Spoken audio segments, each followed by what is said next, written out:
वाहिगुरु जी का खालसा वाहिगुरु जी की फतेह। Welcome back to your own YouTube channel Kabir academy.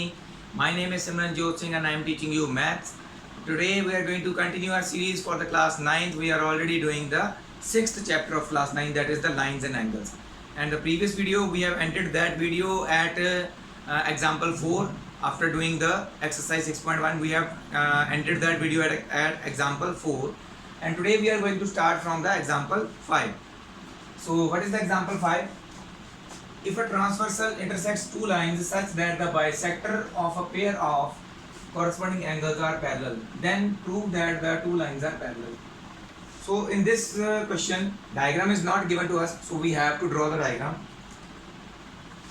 सबसे पहले ये देखिए, then prove that two lines are parallel. जो हमने prove करना है that means वो असल में होगा तभी prove हो पाएगा. That means lines वैसे तो parallel हैं, but हमने क्या है prove करनी है. तो ऐसे कोई lines दो बनानी है पैरेलल, इनको ऐसे कोई ट्रांसवर्सल कट कर रही है. ठीक है, आप चाहें तो कुछ भी नाम दे सकते हैं, मैं दे देता हूं A B C D E F and it is intersecting the two lines at G and H. उन्होंने क्या बताया हुआ है, if a transversal intersect two lines, एक ट्रांसवर्सल दो लाइंस को इंटरसेक्ट कर रही है, okay, such that the bisector of pair of corresponding angles, मतलब कोई भी एक पेयर ऑफ कॉरेस्पॉन्डिंग एंगल्स ले लेना है. हमें ये नहीं बताया गया कि ये इक्वल है कि नहीं है. ठीक है, कॉरेस्पॉन्डिंग एंगल्स जरूरी थोड़ा भी इक्वल होने चाहिए. कॉरेस्पॉन्डिंग एंगल्स तो कॉरेस्पॉन्डिंग ही होते हैं ना. एक हम जा रहे हैं ऐसे स्ट्रीट में, तो एक राइट हैंड साइड यहाँ पे है, एक राइट हैंड साइड यहाँ पे है, तो वो कॉरेस्पॉन्डिंग, वो इक्वल कब होते हैं, जब वो लाइंस पैरेलल हों. तो हमने ये बाद में किया था. कॉरेस्पॉन्डिंग एंगल्स के बारे में हम जानते हैं already. Bisector of the each pair bisector of a pair of corresponding angles, एक पेयर ऑफ कॉरेस्पॉन्डिंग एंगल्स हैं, इन दोनों के बाइसेक्टर्स जो हैं वो बनाए गए हैं. तो हम डिफरेंट लाइन से बना लेते हैं. बाइसेक्टर किसी एंगल का क्या होता है, उस एंगल को हाफ में काट देता है. तो इस एंगल का हाफ यहां से होगा, मान लेते हैं ये. इसी तरह से इसका भी बाइसेक्टर है. दोनों कॉरेस्पॉन्डिंग एंगल्स के बाइसेक्टर बनाए गए हैं. ठीक है, बाइसेक्टर क्या करते हैं, एंगल्स को हाफ हाफ में तोड़ देते हैं.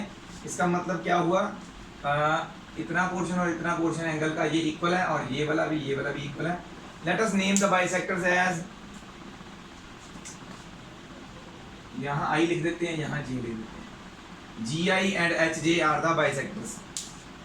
ठीक है, उन्होंने बताया आर पैरेलल. अगर ये दोनों बाइसेक्टर्स जो हैं, अगर ये दोनों ग्रीन वाले, अगर ये दोनों पैरेलल हैं, तो प्रूव करो ए बी और सी डी भी पैरेलल होंगी. ठीक है, तो कैसे करेंगे इसको प्रूव.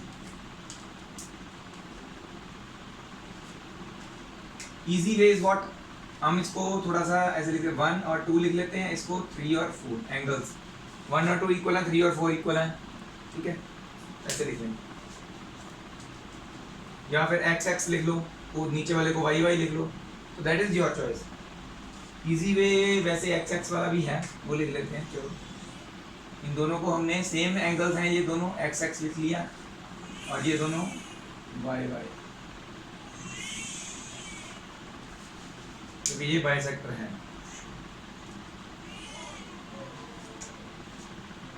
सॉल्यूशन में सबसे पहले क्या लिखेंगे, हमें जी आई और एच जे पैरेलल दिए हुए हैं. सिंस बाइसेक्टर्स पैरेलल दिए ना, bisectors are parallel such that bisector of pair of corresponding angles are parallel. Bisectors parallel हैं. So since GI is parallel to, इसके रिलेटेड सॉरी गिवन भी लिख लेते हैं, क्योंकि इसमें आपको इजीली गिवन नहीं पता चल पाएगा, तो वो लिख लेते हैं पहले.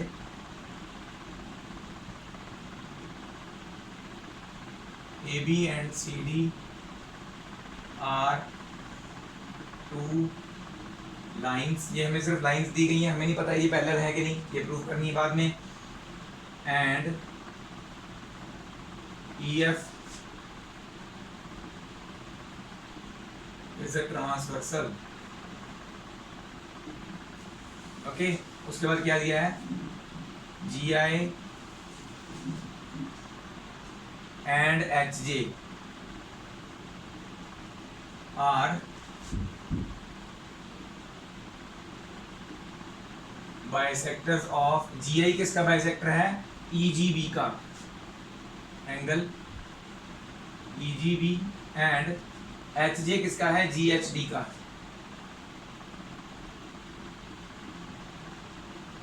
GHD respectively. और क्या दिया हमें? GI पैरेलल टू HJ, ये पैरेलल दिए हुए हैं। ओके,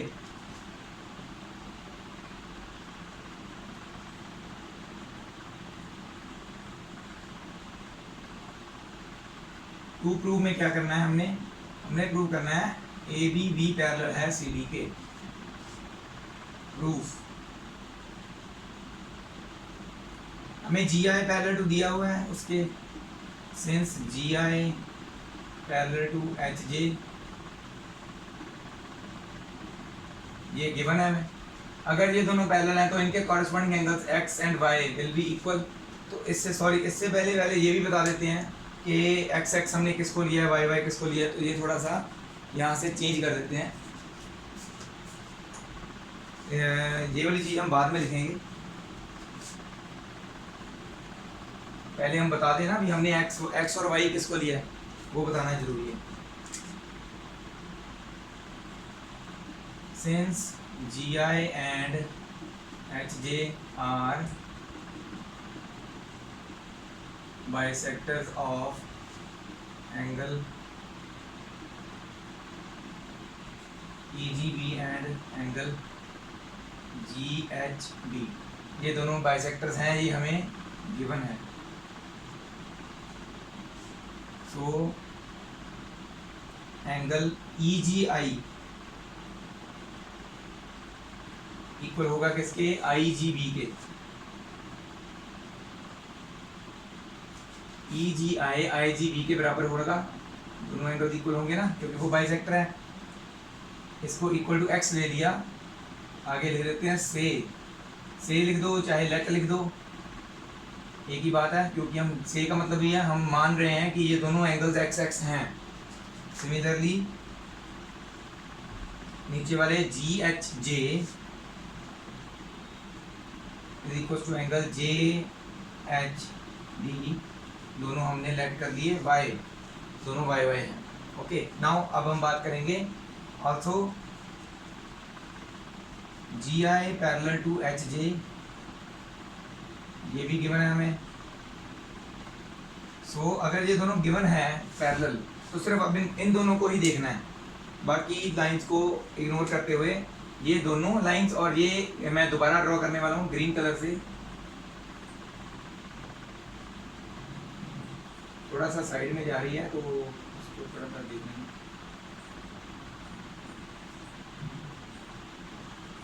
अगर आप सिर्फ इसको देखेंगे ग्रीन वाली लाइन को, ये दोनों लाइन और ये वाली लाइन, तो इनके कॉरेस्पॉन्डिंग एंगल्स X और Y नहीं बन रहे, सिर्फ यही वाली ड्रॉ करते हैं साइड में, ये ऐसे हैं। तो ये ऊपर वाला एंगल X है, इसका ऊपर वाला Y है, तो ये कॉरेस्पॉन्डिंग एंगल्स नहीं बन रहे, क्योंकि ये दोनों हमें पैरेलल दी हुई हैं और ये ट्रांसवर्सल जा रही है। तो इसका मतलब X और Y एंगल्स इक्वल होने चाहिए। ठीक है, अगर GI पैरेलल टू HJ दिया हुआ है, then so angle X is equal to angle Y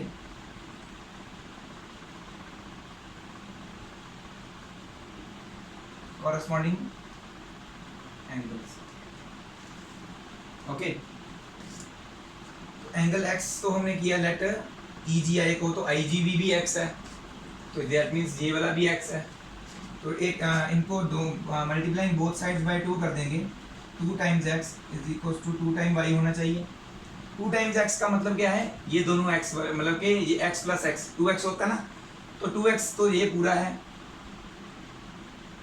2 times X ये पूरा वाला एंगल है ना EGB, 2 टाइम्स X किसको लिखेंगे? EGB, और 2 टाइम्स Y ये वाला पूरा है GHD। तो हमने एक थ्योरम की थी ना, अगर किसी भी दो लाइंस को ऐसे ट्रांसवर्सल क्रॉस कर रही है और उनके कॉरेस्पॉन्डिंग एंगल्स इक्वल हैं, देन वो लाइंस पैरेलल होनी चाहिए by converse of corresponding axiom, angles axiom. So यहाँ पे लिखेंगे हम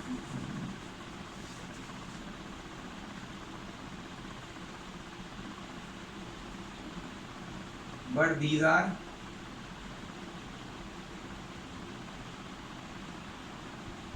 कॉरेस्पॉन्डिंग एंगल्स, ये दोनों जो इक्वल बताए ना हमने, ये दोनों क्या है, these are corresponding angles. So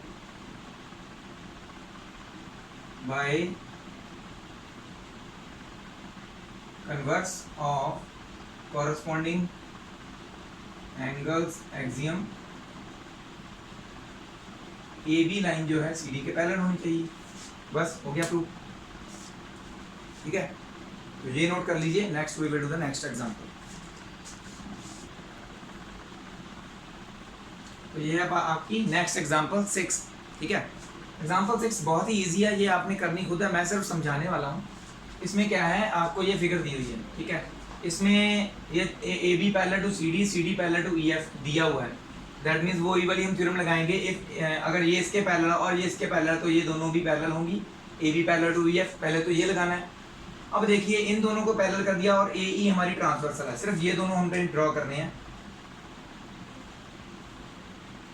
A B E and F. ठीक है, ये दोनों पैरेलल दी हुई है, ये ट्रांसवर्सल है. ठीक है, टेढ़ी जा रही ट्रांसवर्सल. अब इस बार पैरेलल ऐसे दी हुई है. हमें ये बताया गया है कि ये एंगल 90 डिग्री है, परपेंडिकुलर दिया ना, A E A perpendicular to A B, E A is perpendicular on A B, तो 90 डिग्री होता है. इस साइन का मतलब यही होता है. अगर ये 90 डिग्री है तो ये इसका को इंटीरियर एंगल होगा, ये भी 90 होना चाहिए. मतलब क्या है, अगर ये एंगल हम लेते हैं ना बी ए ई प्लस एफ ई ए, ये दोनों 190 डिग्री होने चाहिए, क्योंकि ये दोनों पैरेलल दी हुई है हमें. ठीक है, तो ये दोनों एंगल्स का सम 180 होना चाहिए. उसमें क्या है, हम ये वाला 90 भर देंगे तो हमारा F E A is equal to 180 and F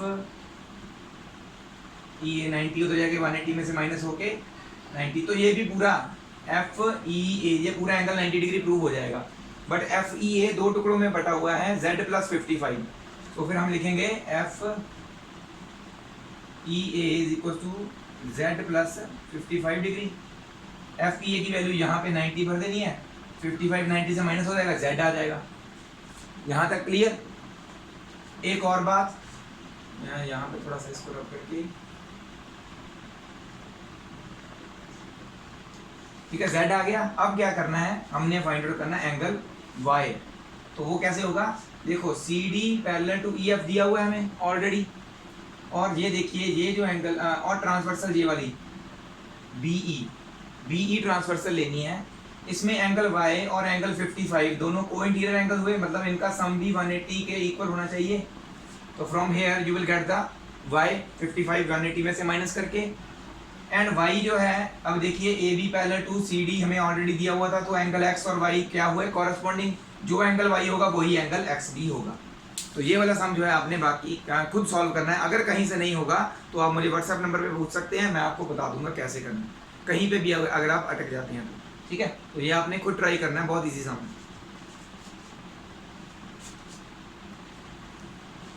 Next, move on to our exercise 6.2. This is the first question. This is the figure given with it.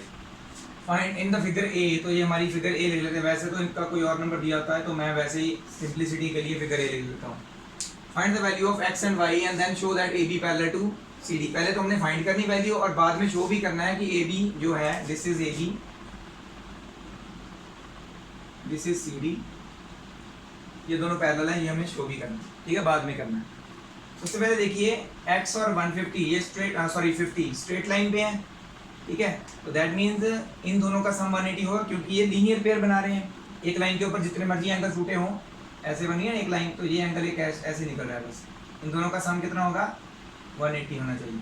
ठीक है, तो सॉल्यूशन में क्या लिखेंगे, गिवन टू प्रूव तो आप लिख ही लोगे. गिवन क्या है, in the figure we have it is already given, we have to find out x and y and prove that AB parallel CD.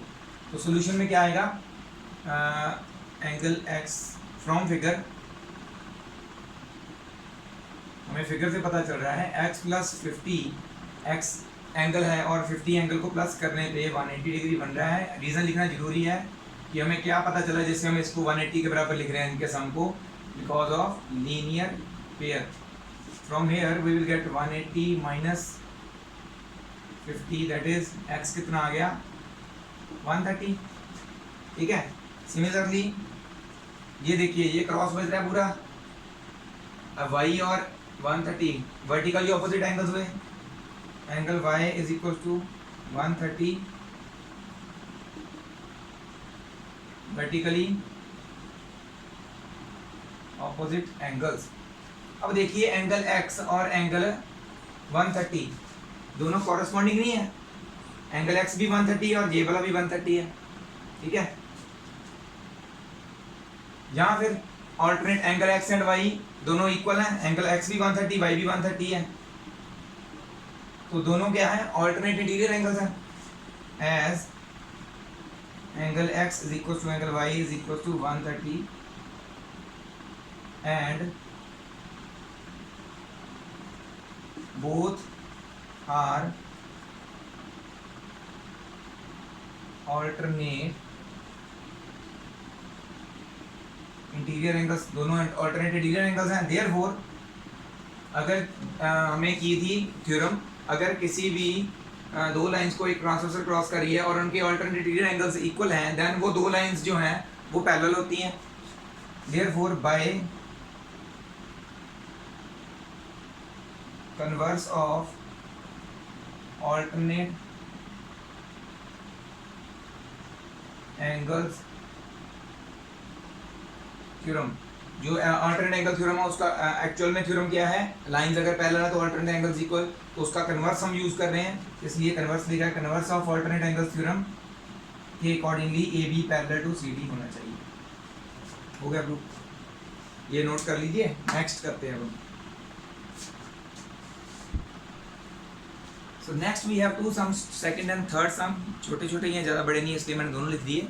Given और टू प्रूफ आप खुद लिख सकते हैं। जहाँ देखिए इन द फिगर ये जो है सारा कुछ गिवन में आएगा और टू फाइंड में आएगा ये वाला, तो ये आपने खुद लिखना है। We will do the solution.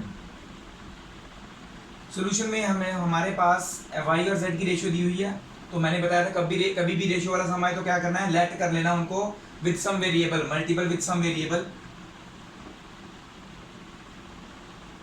Since y ratio z is equals to 3 ratio 7, so let angle y is equals to x नहीं लेना, x तो ऑलरेडी यूज है तो कुछ और ले लो, 3a angle z is equals to 7a। But क्या इनका कोई बन रहा है, कुछ नहीं बन रहा। मतलब क्या नहीं बन रहा, मैंने बता देता हूँ कि इनका कोई कॉम्बिनेशन नहीं बन रहा, ना ये कॉरेस्पॉन्डिंग एंगल्स हैं ना ये अल्टरनेट इंटीरियर एंगल्स हैं, तो इनका कोई कॉम्बिनेशन बन नहीं रहा। पहले बनाओ, कैसे बनेगा। यहाँ पे एक आप देख सकते हो एक एक्स्ट्रा एंगल हम एक्स वाई जेड के अलावा कोई और एंगल ले लेते हैं, डब्ल्यू अपनी तरफ से, जो भी हम लेना चाहते हैं डायग्राम में बनाया होना चाहिए जो हमने यहाँ पे लिखना है। तो अब देखिए डब्ल्यू प्लस वाई तो हमारा बन रहा है ना, और डब्ल्यू और जेड क्योंकि हमें ऑलरेडी दिया गया A B parallel C D parallel E F, तो तीनों लाइंस आपस में पैरेलल है। C D parallel to E F का मतलब डब्ल्यू और जेड क्या है, alternate interior angles. As C D parallel to E F ये हमें है गिवन, सो एंगल डब्ल्यू है एंगल जेड के बराबर। क्यों, तो ये ऑल्टरनेट इंटीरियर एंगल्स हैं। ओके, और z तो हमने अभी 7a लेट किया है, सो w भी क्या हुआ 7a, w भी क्या हो जाए, क्योंकि w z के बराबर है, z 7a के बराबर है, तो w भी 7a हुआ ना। ठीक है, नाउ w और y का कॉम्बिनेशन बन रहा है क्योंकि ये लीनियर पेयर बना रहे हैं। Now angle y plus angle w is equal to 180, linear pair. ठीक है, वैसे तो हाँ W निकालना जरूरी है पहले, उसके बाद हम x की वैल्यू निकाल पाएंगे। W हमारा y कितना है 3a, W कितना है 7a is equal to 180, 7 plus 3a कितना होगा 10a is equal to 180, 180 divided by 10 that is a कितना आ गया हमारा 18, तो हमारा W कितना आ जाएगा, therefore angle W will be 7 into 18। ठीक है, 7 into 18 करते हैं तो 7 8s are 56 होता है और 7 टाइम्स 70, 126 आ जाएगा हमारे पास एंगल डब्ल्यू। डब्ल्यू भी निकालने की जरूरत है, वाई निकालने की जरूरत नहीं है क्योंकि उसकी जरूरत पड़नी भी नहीं है। डब्ल्यू और एक्स दोनों क्या हैं, कॉरस्पॉन्डिंग एंगल्स। पहले तो हमने ये दोनों ऑल्टरनेट इंटीरियर एंगल्स लिए, तो मैं रेड के साथ मार्क कर देता हूँ, ये ऑल्टरनेट इंटीरियर एंगल्स थे। अब W और Z को फिर से कंपेयर करने वाले हैं, W और X को। हमारा W और ये X, ये क्या है, corresponding angles between lines AB parallel CD and this is the transversal. यहाँ पे लिखेंगे now AB parallel to CD हमें गिवन था, therefore angle X is equal to angle W। क्यों,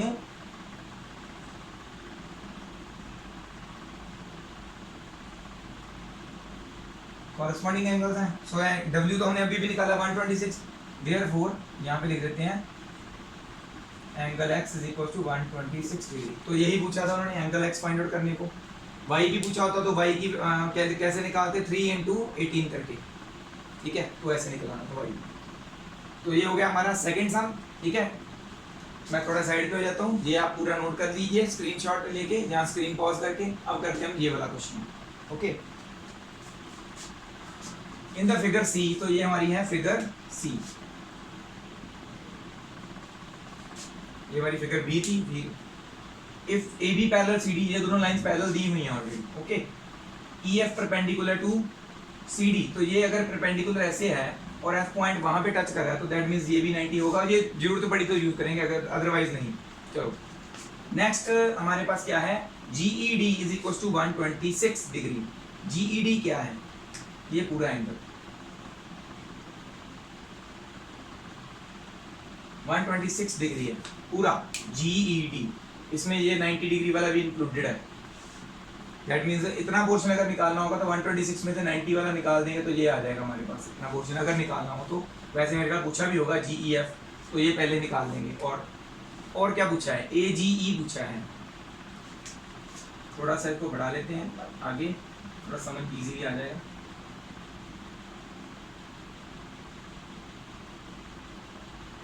ये वाला एंगल पूछा हुआ है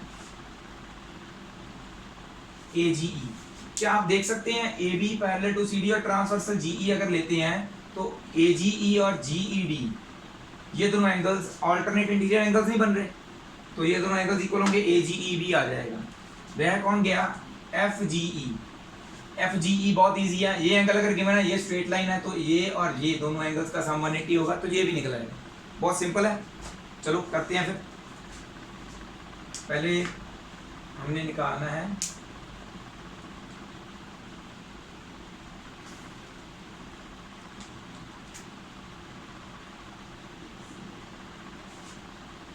angle GED is equal to 126 दिया हुआ है, ठीक है। इसके आगे लिख लेंगे गिवन GED को हम दो पार्ट्स में तोड़ सकते हैं, GEF और FED। GED को लिख सकते हैं हम angle GEF plus angle FED, मतलब कि इसको तोड़ के दो एंगल्स में लिख लिया, इक्वल टू तो 126 ही रहेंगे। बट इसमें देखिए एंगल FED जो है वो 90 डिग्री है। क्यों, क्योंकि हमें दिया हुआ है EF जो है परपेंडिकुलर है CD के, परपेंडिकुलर का मतलब 90 डिग्री एंगल होता है, because EF perpendicular CD is given. तो यहाँ पे पुट कर देंगे, so angle GEF plus 90 is equal to 126। 90 इधर जाके हो जाएगा माइनस, GEF कितना आ जाएगा,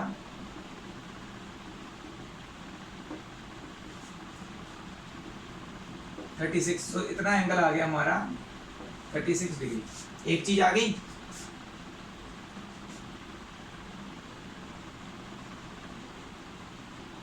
ये वाला हो गया। अब AGE निकालना है, also angle AGE is equal to, या इससे पहले बता दीजिए AB पैरेलल CD दिया हुआ है, AB parallel CD and transversal भी बता दो कौन सी ले रहे हैं, transversal GE. So angle AGE is equal to angle GED। Alternate interior angles mark कर देता हूं मैं किसी डिफरेंट कलर से, रेड से कर देते हैं। This angle is equal to this angle, alternate interior angles. ये बन रहा है जेड, देखो बन रहा है जेड। जेड के अंदर वाले एंगल्स इक्वल होते हैं ऑल्टरनेट एंगल्स, तो ये दोनों angles equal. Then angle AGE कितना आ गया 126, क्योंकि GED 126 दिया हुआ था, ये देखो है ना। तीसरा रह गया FGE, ये भी हो गया FGE दिस एंगल, ग्रीन से मार्क कर देता हूँ, सिर्फ यही एंगल रह गया। तो देख सकते हो रेड और ग्रीन मिलके एक दो एंगल्स जो है, रेड वाला और ये ग्रीन वाला मिलके एक स्ट्रेट लाइन बना रहे हैं। तो ये लीनियर पेयर वाला हम लिखेंगे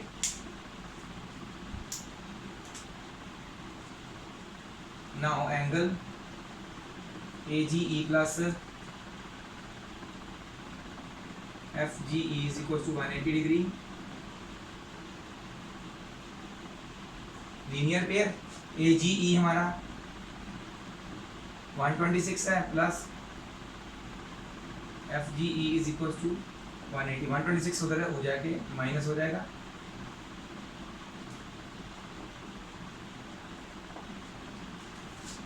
तो 54 डिग्री आ जाएगा हमारा FGE।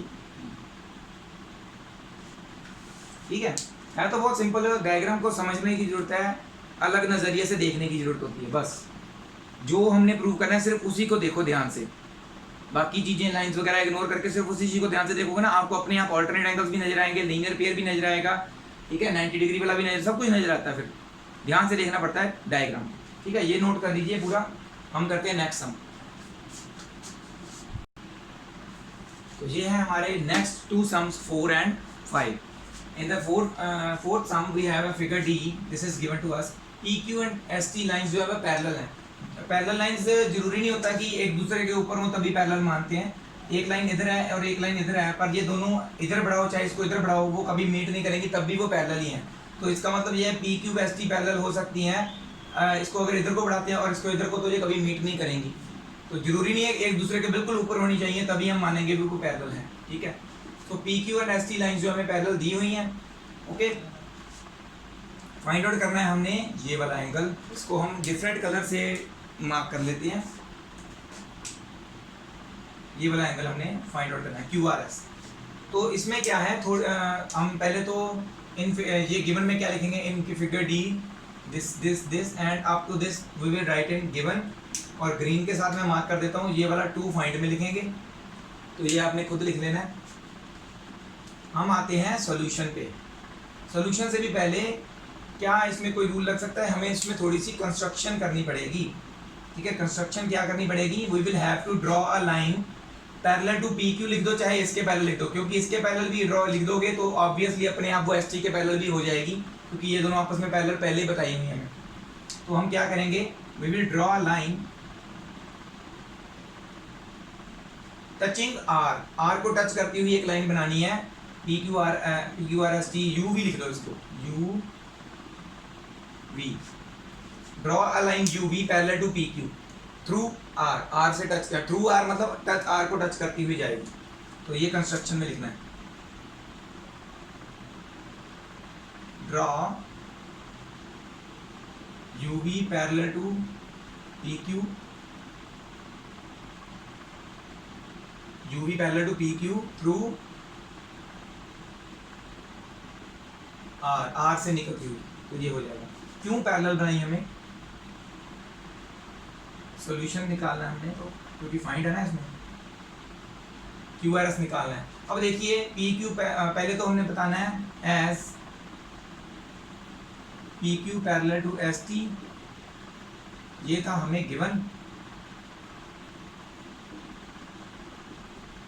एंड PQ पैरेलल है UV के भी, हमने ड्रॉ की है। कंस्ट्रक्शन। सो एस टी भी यू वी के पैरेलल होगी, ये लिख लेते हैं बस, S T also parallel to U V, क्योंकि पी की पैरेलल यू वी तो हम यूज़ कर ही लेंगे। Now taking EQ parallel to UV and transversal QR, कौन सी लेनी है? PQ और UV पैरेलल वाली लेनी है, और ये ट्रांसवर्सल। बाकी सबको इग्नोर करते हुए ये इनको देखो, सिर्फ ये वाला एंगल और ये एंगल, क्या ये कोइंटीरियर नहीं बन रहे? बन रहे हैं ना, angles on the same side of the transversal, मतलब कि इनका सम 180 होगा। Angle PQR plus angle QRU is equal to 180। Co-interior angles PQR हमें ऑलरेडी दिया हुआ है, कितना है? 110।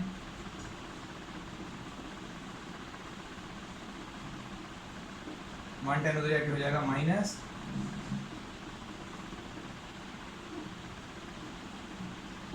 ये कितना आ जाएगा?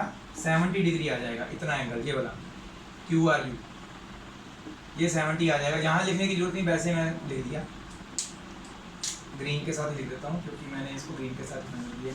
इसी तरह से दूसरी साइड देखो, S T parallel to UV लेते हैं और now transversal is change SR, तो ये वाला एंगल और ये एंगल, ये भी तो को इंटीरियर एंगल्स हुए ना। Similarly S T parallel to UV and transversal SR, angle PSR और RST लिख लो, plus SRV is equal to 180। तो RST भी हमें दिया हुआ है 130, तो यहाँ पे लिख देंगे 130। SRV यहाँ से कितना आ जाएगा?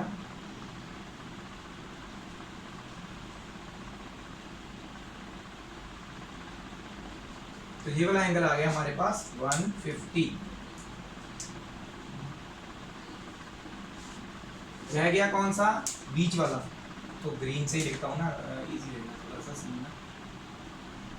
150 ये आ गया, 70 ये आ, सॉरी 150 नहीं, सॉरी 50 आया ओनली, गलती से मैंने 150 लिख दिया, 50 आया ओनली। 70 ये आ गया, 50 ये आ गया, तो बीच वाला एंगल रह गया बस। तो देख सकते हैं आप, यूवी एक स्ट्रेट लाइन है, इस स्ट्रेट लाइन पे दो रेस QR और RS बनी हुई हैं, जिसके कारण ये जो लाइन यूवी थी ये 3 एंगल्स में टूट गई, 1 2 3, तीनों एंगल्स का सम कितना होगा? तीनों एंगल्स मिलके एक स्ट्रेट लाइन बना रहे हैं, दैट इज 180 डिग्री एंगल बनेगा। तो हम लिखेंगे now angle QRU plus angle QRS plus angle SRV is equal to 180. These are the angles on a straight line. तो इसका रीजन ये लिखेंगे एंगल्स ऑन स्ट्रेट लाइन, बस इजी। अब तो QRU की जगह पे 70 पुट करना है, यहाँ पे 50, 70 प्लस 50 होता है 120, तो 120 180 में से माइनस हो जाएगा, QRS हमारा 60 डिग्री आ जाएगा। तो ये बाकी का पोर्शन आपने खुद करना है। We will move on to the next sum, ठीक है। In this figure E AB parallel to CD, ये दोनों लाइंस पैरेलल दी हुई हैं हमें। APQ 50 डिग्री, ये वाला एंगल 50 डिग्री दिया हुआ, एंड PRD 127, ये एंगल 127 दिया हुआ। हमने फाइंड आउट करना है angle X and angle Y। बहुत इजी सम है, इसमें ये सारा गिवन में आएगा, और टू फाइंड में फाइंड X एंड Y, ठीक है। इसमें कुछ कंस्ट्रक्शन करने की जरूरत नहीं है, सीधा सॉल्यूशन पे आते हैं। सॉल्यूशन में लिखते हैं हम AB पैरेलल टू CD, ये हमें है given. So angle APR is equal to angle PRD, ये है हमारे ऑल्टरनेट इंटीरियर एंगल्स बना के बताता हूँ मैं। ये देखो, ये दोनों पैरेलल्स, ये ट्रांसवर्सल, तो ये एंगल और ये एंगल ऑल्टरनेट एंगल्स हुए, है ना। तो ये जो एंगल है APR that is made up of 50 plus y, और PRD हमारे पास 127 गिवन है। बस वाई निकल आएगा यहाँ से, 127 में से 50 माइनस कर दो तो वाई आ गया हमारा 77, सिंपल। इसी तरह से अब हमने फाइंड आउट करना है एंगल X। अब AB parallel CD, again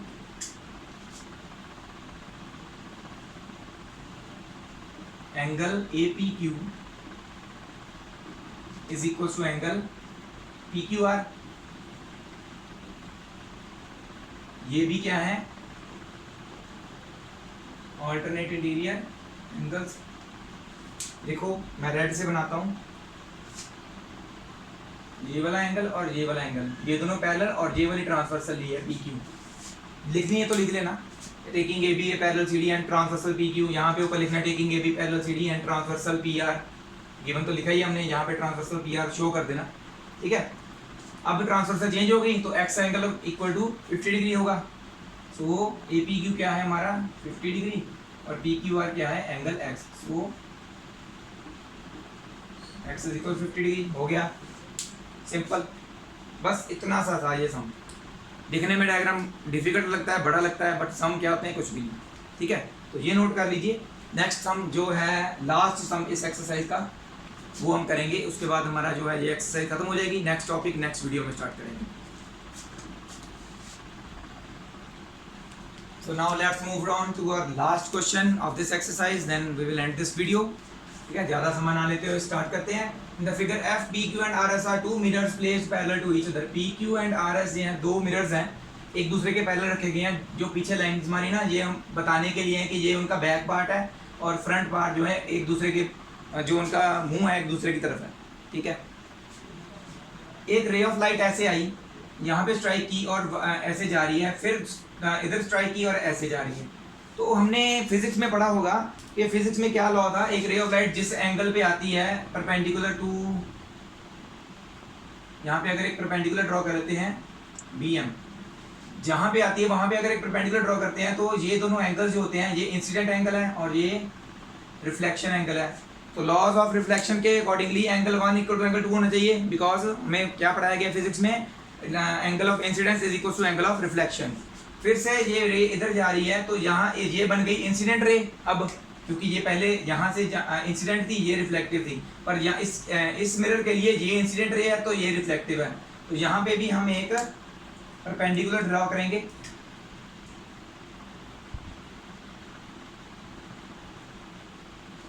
okay. तो ये एंगल भी इसके बराबर होना चाहिए, 3 और 4। Angle of incidence equal to angle of reflection.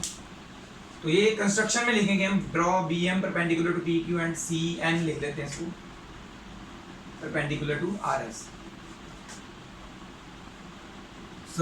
Given में ये सारा लिखना पड़ेगा, और टू प्रूव में AB पैरेलल CD आएगा सिर्फ, ठीक है।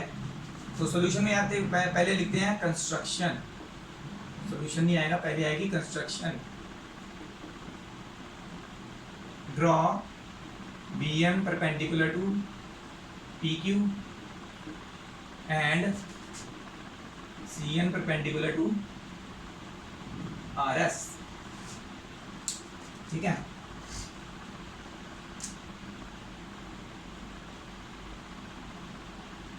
Bye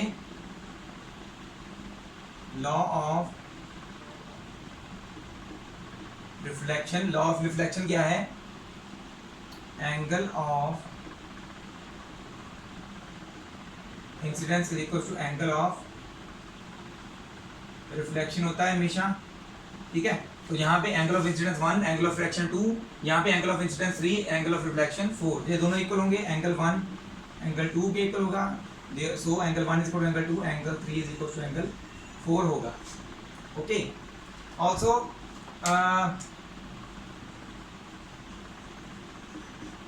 PQ parallel to RS है, ये गिवन है हमें, and BM perpendicular to PQ, CN perpendicular to RS, ये हमने बाय कंस्ट्रक्शन बनाया है। तो पैरेलल लाइंस के ऊपर अगर परपेंडिकुलर्स बनाते हैं तो वो परपेंडिकुलर्स भी आपस में पैरेलल होते हैं, that means so BM parallel to CN होगा। अगर BM पैरेलल टू CN है तो सिर्फ इतना इतना आप देखो, ये वाला एंगल और ये वाला एंगल, इतना इतना देखना सिर्फ।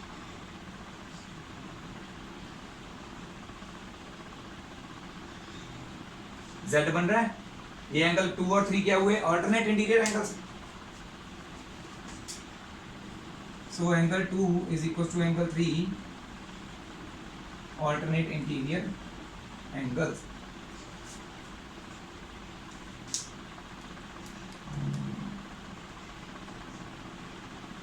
तो इन तीनों में 1 2 के बराबर है, 2 3 के बराबर है, 3 4 के, तो सारे एंगल्स बराबर हुए from above 3 equations, these 3 equations. इसको पहले एक ही ले लेते हैं, इक्वेशन 1, और इसको ले लेते हैं इक्वेशन 2। फ्रॉम 1 एंड 2 हमें क्या पता चला, एंगल 1 इज इक्वल टू 2 है, इक्वल टू 3 है, इक्वल टू 4, चारों एंगल्स आपस में बराबर हैं। Now angle 1 plus 2 is equal to angle 3 plus 4 लिख सकते हैं, क्योंकि ये चारों एंगल बराबर हैं। किसी भी दो एंगल्स का सम दूसरे दो एंगल्स के बराबर लिख सकते हैं। हमने यही दो एंगल्स को सम क्यों किया, क्योंकि इन दो एंगल्स को मिलकर बनाएगा ABC और इन एंगल्स को मिलकर बनाएगा BCD, इसीलिए हमने 1 और 2 को ऐड किया, 3 और 4 को ऐड किया। ठीक है, क्योंकि सारे एंगल्स इक्वल थे तो किसी भी दो का सम किसी भी दूसरे दो के सम के बराबर होना चाहिए था। 1 और 2 मैंने इसलिए लिया क्योंकि वो मेरा एंगल ABC कंप्लीट हो रहा है, और 3 और 4 इसलिए लिया एंगल BCD कंप्लीट हो रहा है। क्यों किया, क्योंकि ये दोनों एंगल्स ही तो अल्टरनेट एंगल्स बनेंगे ना, तभी मैं AB पैरेलल टू CD बना सकता हूँ। ये पूरा एंगल और ये पूरा एंगल, देखो मैंने ड्रॉ किया है, Z बनाया है, फिर से Z बन रहा है, ये पूरा एंगल और ये पूरा एंगल बन रहा है ना, पूरा अल्टरनेट एंगल। ये पे क्या लिखेंगे, ये दोनों इक्वल तो हैं, also these angles are alternate angles, so by converse of alternate angles axiom AB is parallel to CD। ये हो गया प्रूव। बस सेम सम बहुत इंपॉर्टेंट है, पेपर में आया भी बहुत बार है। जो हमने इस एक्सरसाइज के लास्ट 3 सम्स किए हैं ना, वो पेपर में बहुत बार है, वेरी वेरी इंपॉर्टेंट, लिख लो उस पर, मैंने बताना भूल गया मैं, तो वो लिख लेना, वेरी इंपॉर्टेंट सम्स है। ना समझ में आए तो वो तो अल्टरनेट है ही है, उससे पूछ लेना मुझसे। ठीक है, मैं बताना भूल गया स्टार्टिंग में, कबीर एकेडमी मेरा चैनल जो है, जितना हो सके आगे सब्सक्राइब करवाइए, शेयर कीजिए जितना हो सकता है, और मेरा जो FB पेज है वो भी लाइक जरूर करना है। ठीक है, thank you very much for all the viewers watching my video. Waheguru ji का खालसा, वाहिगुरु जी की फतेह।